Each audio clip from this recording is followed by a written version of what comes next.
হরিদ্বার শহরের আপনার গলিতে আজকে জুম্মার দিনের এই দৃশ্য। এটি সবসময়ই কিন্তু অনেক ভিড় থাকে। তারপরে জুম্মার দিনে মানে অতিরিক্ত, কারণ জুম্মার দিন যত কোম্পানির লোক, তারপরে আরও আপনার যারা মাজরায় কাজ করে তারা সবাই কিন্তু আপনার ছুটির দিন এখানে আসে মার্কেটে।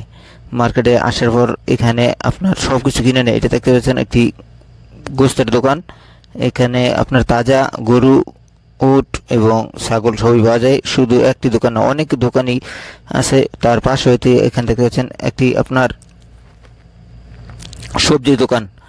এই সবজির শুধু একটা না, ফুটপাতে অনেক সবজি এখানে দেখতে পাচ্ছেন।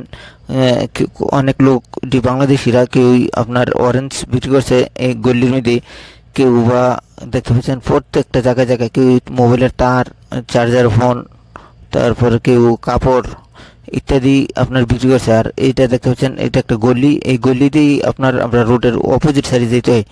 যেখানে সেখানে যদি যাওয়া হয় তাহলে পুলিশ ধরতে পারলে কিন্তু তাকে ফাইন করে, যেটা আপনার টাকা যদি আপনার ফাইনটা পরিশোধ না করে তাহলে আকামাও হবে না এবং দেশেও যেতে পারবে না।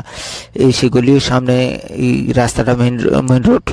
ওইখান থেকে আপনার রোডটা ক্রসিং হইতে এখান থেকে লোক চলাচলের পারাভারেরই এটা আপনার। আর এখানে আপনার ট্রাফিক সিগন্যাল আছে। যখন ট্রাফিক সিগন্যাল মানুষের জন্য অফ থাকবে তখন গাড়িগুলো বন্ধ থাকবে, আর যখনই আপনার মানুষগুলো যে যাবে তখন গাড়িগুলো অফ থাকবে। এই সেই ট্রাফিক সিগন্যাল, এটাতে আপনার রোড পারাপার হয়। এইখানটা কিন্তু অনেক লোক অ্যাক্সিডেন্ট হওয়ার কারণে রোড পারাপারের জন্য এটা কয়েক বছর যাবৎ এখানে দেওয়া হয়েছে। হ্যাঁ, তবে এটি এই আইনগুলো মেনে চললে অনেকটাই নিরাপদ, সবার জন্যই ভালো এবং অনেকটাই।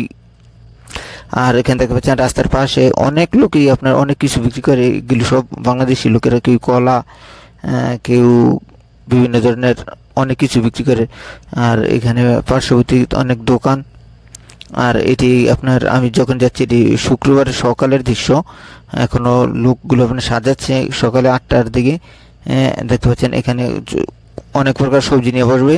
তারা ওই সাদা ফোমের মতো আছে, ওগুলি দিয়ে সাজিয়ে সাজিয়ে আপনার বিভিন্ন, এখানে একটা কার্ড দিবে, কার্ড দিয়ে আপনার তারা আপনার সবজিগুলো আপনার সাজিয়ে রাখবে।